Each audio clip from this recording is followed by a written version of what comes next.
This is the Lealman Special Fire Control District. This was created in 2000. In 2014, Section 11 of the Act was amended to provide that if land is annexed from this district, the district will continue as the primary provider of fire and EMS services within the annexed area. The municipality may continue to levy taxes and fees within the annexed area. However, they are required to reimburse the district for any fire or EMS service costs. And finally, the last district I'm going to discuss, this is the Pinellas Suncoast Fire and Rescue District. It was originally created in 1953. It's gone through a number of name changes. It's currently the Pinellas Suncoast Fire and Rescue District. In 2000, the act was amended to state that any area annexed by a municipality within the district will be excluded from the district. A question for you. The Palm Harbor Special Fire District is really the only fire district that has the BCC approval.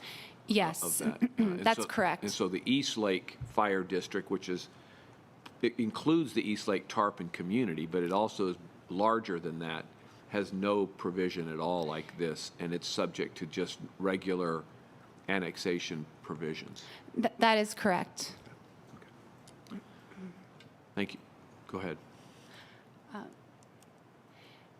The next couple of slides I'm going to highlight, these are some agreements that the county has entered into, and the agreements have some unique annexation provisions in them. The first example is the Interlocal Service Boundary Agreement. This was entered into in 2014 by Pinellas County and 9 other cities. Interlocal service boundary agreements are permitted under Part 2 of Chapter 171, and the purpose of these agreements are to address service delivery, fiscal responsibilities, or to provide for boundary adjustments for any character of land, and this would include enclaves.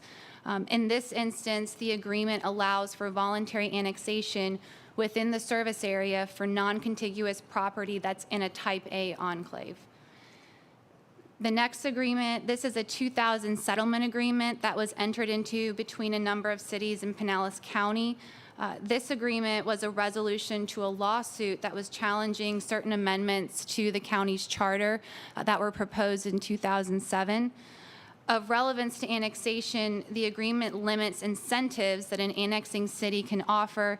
It requires an annexing municipality to obtain consent from property owners in the annexed area, and it also requires that notice be mailed to all affected property owners at least 10 days before the public hearing. And the final agreement that I'm going to cover, this is an interlocal agreement between the county, Largo, and Pinellas Park. It was entered into in 2000. And this agreement, it established a border between Pinellas Park for annexation purposes, and it also established parameters for water and sewer annexation and indenture agreements. So that concludes my portion of the presentation. If you don't have any questions, I'm going to hand it over to Evan to continue. Okay. Thank you, Ann. Question. Oh, go ahead, Commissioner Justice. Yes. Just, well, a couple of questions. On the voluntary annexation, I'm sorry, the referendum annexation, when a city wants to go into an area, is there any limitations by statute on how they draw the map to do the referendum? So it is those 3 requirements that I addressed earlier, that the annexed property needs to be contiguous, reasonably compact, which the definition in Chapter 171, it just says it's a concentration of property, likely an area more urban in nature, and that it cannot create an enclave or a pocket. The goal of Chapter 171 was to address the issue of enclaves and pockets throughout the state. But if it was just making things up, if it was a reasonably square neighborhood and they went in and they did a survey and they found north of Fifth Avenue, they love it, south of Fifth Avenue, they hate it, well, they just draw the map of Fifth Avenue. Is that, I mean... Technically, if it would meet those 3 requirements, then it would be appropriate. But remember, the referendum process does have a number of steps that it would have to go through before it reached ultimate approval. And if those properties, I assume if they're commercial, they go to the commercial owner, they have the vote on Yes, so there is, so yes, so any affected property owner, there at least has to be a referendum held within the area to be annexed. Chapter 171 does allow, they have very specific voting requirements, so, and forgive me, I don't have it memorized, but there is a section that specifically addresses when there's an annexed area that is made up primarily of commercial properties and business owners. There's very specific requirements that you have to comply with. I believe I could forward you the section of the statute, but it's very detailed, the notice requirements, the voting requirements. And then what about a no response? If the property owner does not respond or does not vote, is that treated as a yes, a no, or is there a minimum, is there a quorum, is there a minimum number of votes? If there's 100 properties, do I need to have 50 properties vote? So it's a majority, so it's greater than 50%. There are a number of additional layers to that requirement, though, depending upon the nature of the property. I believe if it's primarily made up of business properties, commercial properties, it's 70%. But I will forward you that language. It's quite detailed, the voting requirements. But if they don't vote and it passes, they're included. So. Right. We had an issue years ago, and this is, and I appreciate you all doing the annexation. I mean, we haven't had issues like we had 20 years ago in Pinellas and the annexation issues, but we had an issue with a annexation that was a mix of commercial and governmental property, and if you thought politicians gerrymandered districts, this map was gerrymandered as gerrymandered could be, and some of the property was government-owned state, I think maybe even a federal, and the state never responded because you'd had to get to Division of Land Management, and so it was treated as a yes, I think, at the time, or maybe, and so there was a lot of discussion about if they don't respond, should it be treated as an automatic no, and anyway, so I'm really appreciative of having the kind of refresher of where we're at, and I think that's it for questions for right now. Okay, I will be available at the conclusion of the presentation if there are any other questions. Okay. Thank you. Thank you. Thanks, Anna. Hello, Evan. Evan Johnson, Planning Division Manager at Housing Community Development, and I feel like Ann may have set me up for failure when she called my part the exciting part, but I'm here to just tell you a little bit about what planning's role in the annexation process is, since we're typically the primary contact for municipalities who are going through the annexation process. So generally, as Ann talked a little bit about, municipalities will send us their annexation petitions to us 10 days before the legal notice in the newspaper, and essentially that just says this letter has been put out, we're planning on taking it to this hearing.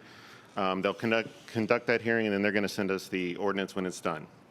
Now, what we do with that advance notice is we essentially have an internal departmental review.